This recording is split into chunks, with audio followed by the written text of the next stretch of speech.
بسم الله الرحمن الرحيم.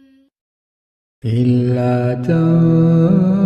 تنصروه فقد نصره الله إذ أخرجه الذين كفروا ثاني اثنين إذ هما في الغار إذ يقول لصاحبه لا تحزن إن الله معنا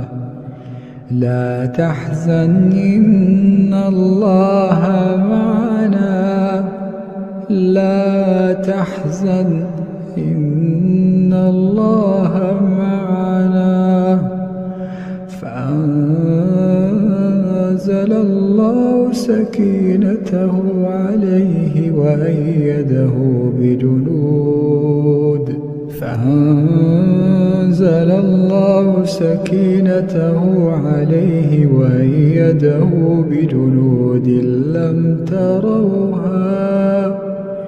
وجعل كلمة الذين كفروا السفلى وكلمة الله هي العليا والله عزيز